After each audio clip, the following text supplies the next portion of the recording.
World News Today, brought to you by the Admiral Corporation, makers of Admiral Radio, America's smart set. By shortwave broadcast direct from important overseas stations, as well as leading news centers of our own country, CBS correspondents are waiting to bring you a complete report from the world's political and battlefronts. But first, here's Doug Edwards. The Germans say that American bombers striking from bases in Italy have attacked the Southern Reich again today. So far, there's no word from our own headquarters. Last night, the Royal Air Force hit Frankfurt and other targets with great force. Berlin reports that the Russians have now crossed the Dniester River at Yampol, and the Russians announced the capture of Kremenets, 70 miles northeast of Lvov in Old Poland. On the Italian front, the battle for Cassino appears to be nearing an end with our troops in control of most of the town. But now for further details of the Italian campaign, Admiral Radio takes you to CBS Algiers, Winston Burdett reporting. Practically the entire ruin that is Cassino is in our hands today. Our troops yesterday mopped up German pockets in the rubble of the blasted town, laboriously wiped out snipers and machine gun nests, and pushed on to Cassino's western rim, where the enemy was still desperately clinging to two last strong points, each one composed of the wreckage of a half-dozen houses. In the hills to the west, Indian troops hammered out further short gains, closing the ring around Cassino to 3/4 of a circle. The Indians have edged forward toward the monastery ruins on Abbey Hill, where they now hold two humps of ground on the middle slopes. It looks as though the final assault on the Abbey itself is near. This is still a battle of yard-by-yard annihilation. The Germans are still fighting with everything they have. The Luftwaffe yesterday stepped up its attacks in the Cassino sector, sending over wave after wave of bomb-carrying Fokker Wolves. Each wave totaled between 15 and 30 aircraft. Most of the bomb-carrying planes had strong fighter escort. In 3 dogfights, American-flown Spitfires bagged 7 of the attacking planes. Here in Algiers, the French are still waiting for some sign from Washington as to what the American decision will be with regard to France's political future. The question is again very much to the fore, because the French here have heard various disquieting stories of White House proposals for the administration of France after the Allied landing. One proposal from Washington, which has apparently been put before the British but has not reached the French, would place the administration of France in the hands of Allied military authorities, allowing them to pick such local Vichy officials as they choose to work with until a sufficiently large section of France has been freed to bring the de Gaulle Committee in. Yesterday, the question was very bluntly referred to by General de Gaulle himself. In a speech before the French Provisional Assembly here, he spoke of the possibility of the Vichy government trying to hang on after the Allies land in France. I say with force, de Gaulle declared, that there can be no other authority in France save that which proceeds from the responsible central power, that is, the French Liberation Committee. Every effort to maintain Vichy in power, he went on, would be intolerable and condemned in advance.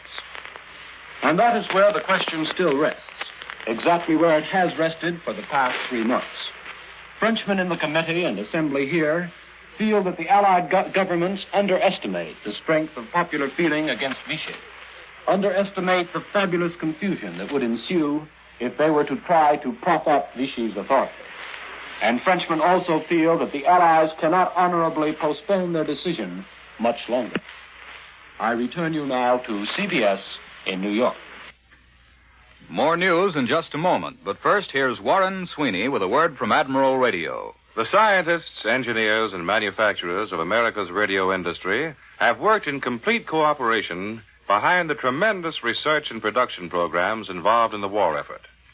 The part of Admiral Corporation is to build electronic and communications equipment for the armed forces. The progress made in laboratory developments, new ideas, and improvements has been amazing, but production has kept pace, and ever-increasing quantities of vital equipment is going to our fighting men. However, such things as climatic conditions, service and replacements, ease of mobility, and many other factors often make communications equipment obsolete in a relatively short time. For this reason, laboratory research has been speeded up to a point where years of peacetime progress are now compressed into a matter of weeks or months. It is not unusual at Admiral for new models to be on the planning boards before previous models have come off the production lines. Obviously, this wartime research will be reflected in Admiral's peacetime products. There will be more Admiral firsts, new Admiral ideas to make your post-war Admiral radio worthy of its famous name, America's Smart Set. Now, here once again is Doug Edwards. And now for news from London and an interview with two soldiers, one from New Jersey, the other from Michigan, who captured a parachuted German flyer in Britain. Admiral Radio takes you to CBS London. Charles Collingwood reporting. In these little raids the Luftwaffe has been making on Britain, a good many German planes have been shot down. A certain number of these German flyers have been able to parachute safely to Earth. These German aviators meet with a varied reception. One night last week, one of them achieved the distinction of being the first German to be captured in the European theater by American soldiers.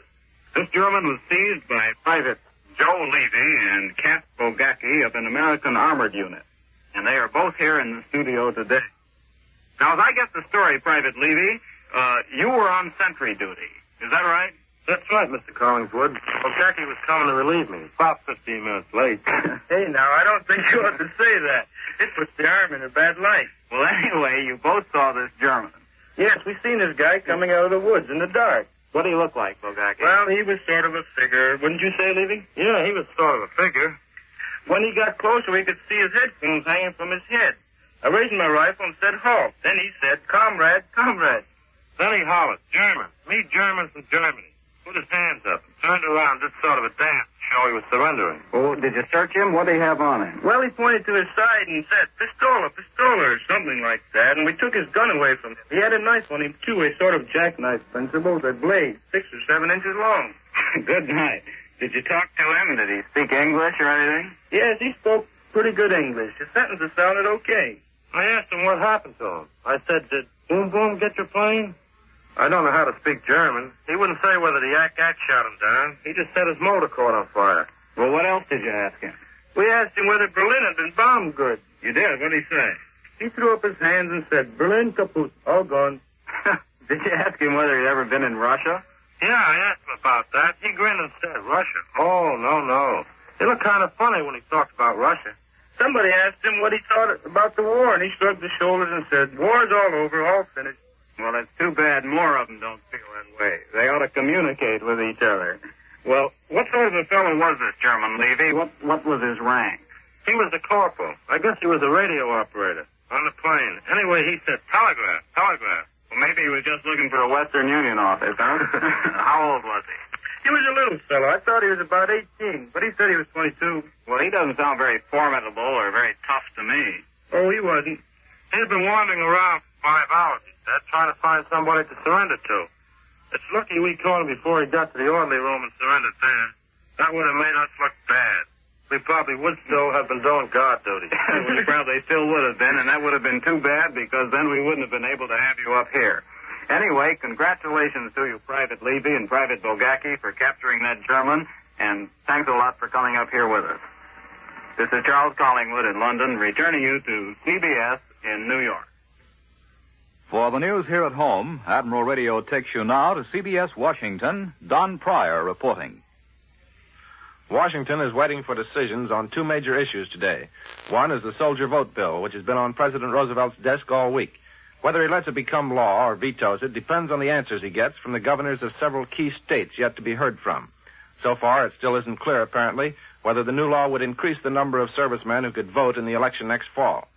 The other issue is manpower. President Roosevelt has said he would have a statement on that subject early this week. The chances are that he will demand the induction of the vast majority of young men under 26, with the exception of those who are absolutely essential to war production, and they will have to be really essential. Marvin Jones, the War Food Administrator, issued a report today on America's food prospects. He says we will have plenty of food to meet our essential military and civilian requirements, but that this country can't be expected to carry the load of post-war relief feeding in Europe and Asia. America, he said, definitely is not the food basket of the world. Secretary Hull and Leo T. Crowley, the Foreign Economic Administrator, have been discussing revisions in the Master Lend-Lease Agreement with Great Britain. Today, they assured skeptics that all the best interests of American industry and trade will be safeguarded. I return you now to Admiral Radio in New York. Out in the Pacific, our planes continue their heavy attacks on Japanese bases. For a summary of recent developments in that war zone, Admiral Radio takes you, after a few seconds' pause, to CBS Pearl Harbor. Webley Edwards reporting.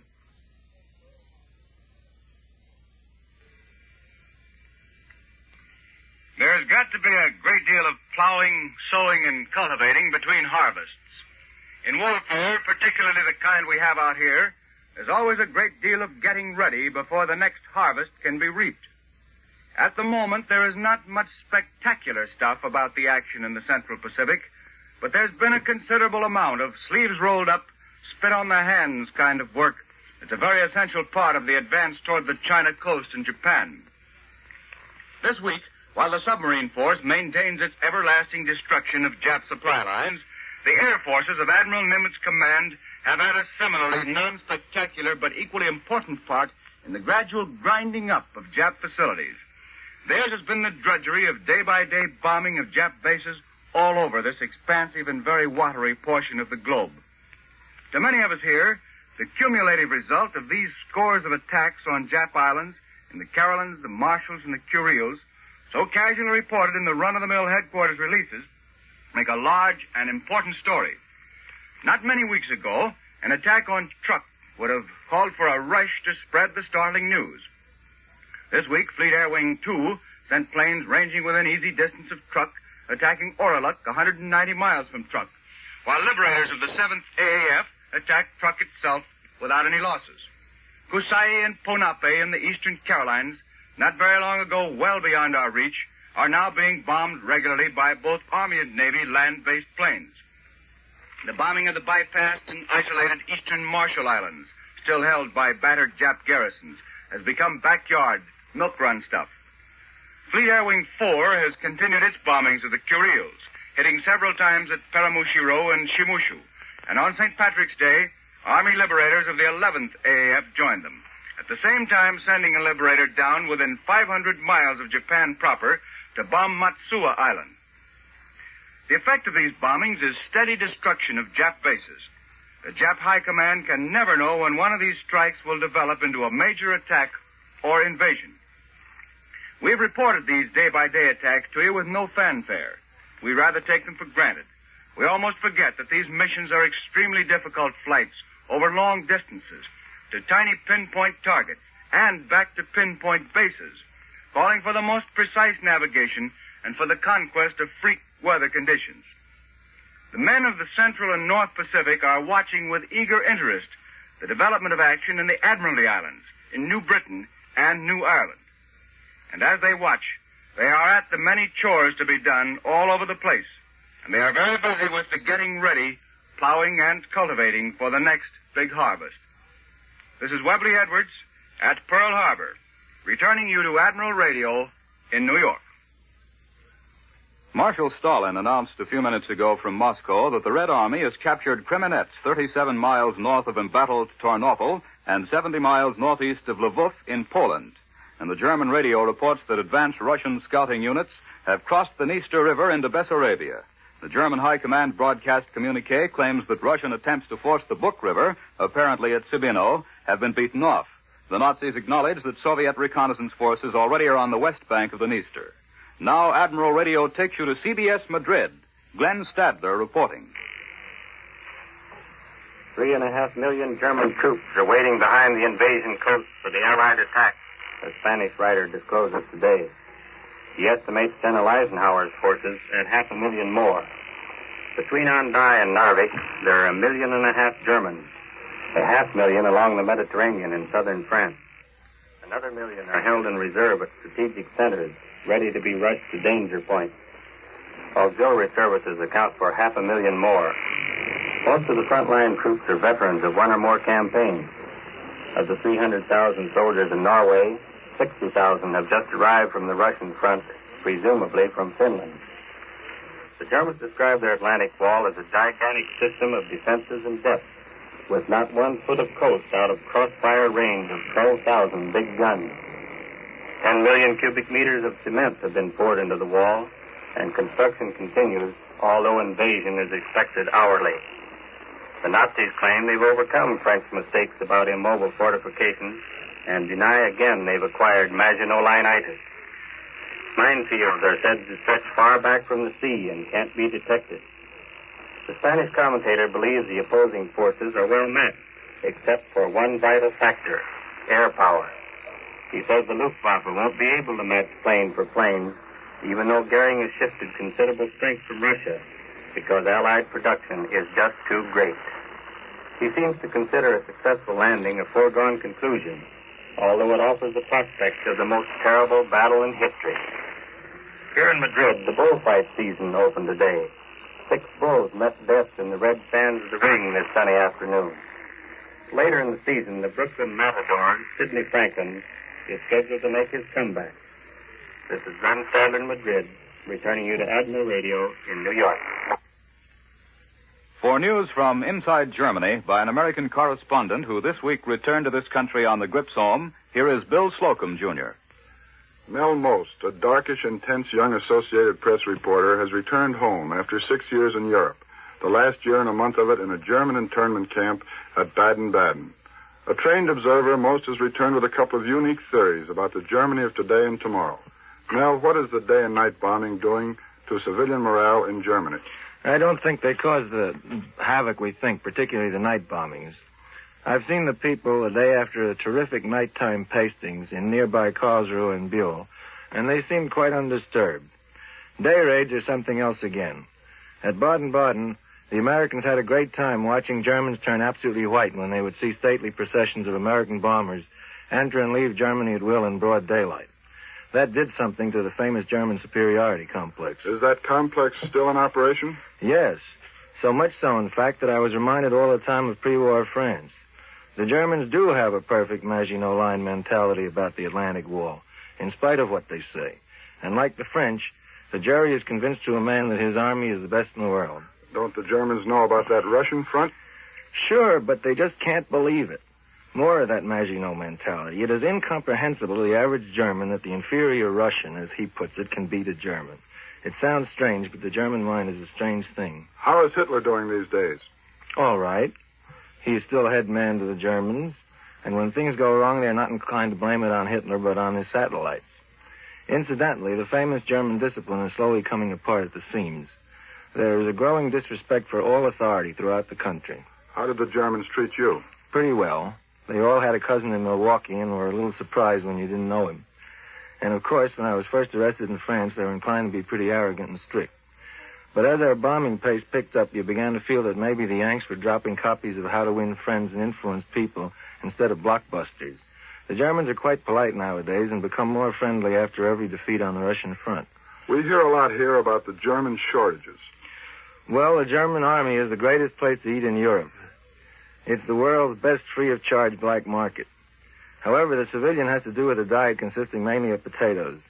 All he needs, but nothing else. And all the shops are a very grim joke to Germans. All the windows, the display windows, are filled with very inviting items, but none is for sale. The racks inside the shop are bare. There are still some very fine articles unsold in Germany, but the shopkeepers are keeping them well hidden as an investment for the future because they have no confidence in the mark. But one thing more, Germany is the only country in Europe where the people are not starving. Mel, what do you think the Germans hope for when this war is over? They are hoping for a compromised peace, of course. But if not, they are hoping, A, that some sort of arrangement will permit the southern Germans to get free of what they consider Prussian domination, and B, that if there is fighting on German soil, the Yanks beat the Russians to Berlin. Thanks, Mel Most of the Associated Press. Now back to Doug Edwards. For an interview with a Coast Guard combat officer who's seen action in the Pacific, Admiral Radio again takes you to Washington. Don Pryor reporting. When the Marines were landed on Namur and Kwajalein Atoll by the Navy and Coast Guard on February 1st, 2 Coast Guardsmen went ashore in the first wave. One of these, Sandor Klein, 32-year-old specialist first class, a combat artist, has just arrived in Washington after being flown back from that area. Each Marine in the operation was a miniature arsenal, while Klein and his companion had only sidearms and sketch pads and pencils and a camera. A year ago, Sandy Klein knew nothing about war. He was a top-flight artist who had studied in Rome and Paris, won the Pulitzer Prize, and had his work exhibited in the best galleries. His job now is to put his impressions of the Pacific War on canvas for the Coast Guard. But now he's going to tell us a little bit about the way war looks to an artist. Just a little bit, I'm afraid. It might be a good thing to tell it all, but it's an awfully grisly business. The ship I was on went inside the Kwajalein Lagoon on D-Day. John Bickle, a photographer, and I went over the side early in the afternoon with a group of Marines. The next morning, Bickle and I transferred to an amphibious tank. The outfit we were with had received orders to remain on the island. This tank was in the first wave to hit the beach at Namur. Well, that must have been reassuring. How did it turn out? All right, fortunately, but we were lucky. There was a big Jap blockhouse on fire about 200 yards dead ahead of us when we hit the beach. It was filled with ammunition, bombs, torpedoes, and all kinds of explosives. All that stuff was exploding. And just as we hit the beach, there was a terrible blast that lifted the tank clear out of the water several feet and crashed it down with a jarring thud. There were about 15 of us inside, and we landed all in a heap. By some miracle, none of us was hurt. Well, then what did you do? We got out of there as fast as we could. The tank was loaded with boxes of grenades. We tossed them out on the beach first and then scrambled for the nearest cover. Was there much opposition there from the Japs, Sandy? It was pretty hot for a while, but the naval bombardment had killed most of them. The island looked like a rubbish heap. There was hardly a tree left standing. The worst thing was the heat and the smell. The smell of the body saturated everything so you could hardly breathe. Even after we went back out to the ship, the smell was still in our clothes. Well, if you can call a thing like that thrilling, what was the greatest thrill you got out there? Seeing my young brother. He was with the 24th Marines in the landing on Roy. I found him the second day after we landed, and he was all right. Incidentally, that's only one brother Sandy has in the service. He has another in the Army, one in the Navy, another who's about to join the Navy. Besides, one of his two sisters, has a son in the Navy. I return you now to Admiral Radio in New York. There's not a word of official news from Helsinki or Moscow today on the status of peace negotiations between the two countries, but Columbia's shortwave listening station heard the British radio relay a Finnish radio report which said, "The Russian terms are altogether too harsh to be accepted. We have now indicated our standpoint. The next step will be taken by Russia. Peace cannot be. Two parties are needed to make peace. Everything now depends on Russia and what she intends to do." From New Delhi, Admiral Mountbatten reports that the Japs are mounting a major offensive in Burma on the Chinwin front. They've already crossed the river in force at several points. Meanwhile, the strong British Indian force, which was landed 150 miles behind the enemy lines in northern Burma, has driven the enemy from a strongly held position. And now, once again, here is Warren Sweeney with a word from Admiral Radio. Wartime demands for better radio equipment have produced many ideas that will be incorporated in Admiral's post-war radios. But there are also some tried-and-true features that will be musts in your peacetime Admiral. The Admiral Aeroscope is one of these musts. Built right into the radio cabinet, the antenna eliminates the fuss and bother of outside aerials and messy, unsightly ground wires. Admiral-built and Admiral-engineered, the Aeroscope tends to reduce static and assures properly amplified sound waves with full power and volume. Today, all the productive facilities of Admiral's great plants are busily engaged in building communications equipment for victory. Tomorrow, when the war is won, this same energy will be applied to building a better Admiral radio for your home. You'll want your post-war set to be an Admiral, built by the world's largest manufacturer of radio phonographs with automatic record changers. The appearance of personnel of the armed services on this program does not necessarily constitute an endorsement of our product. America faces a drastic shortage of waste paper. Your government appeals to you to save every type and kind of paper and send it off to war.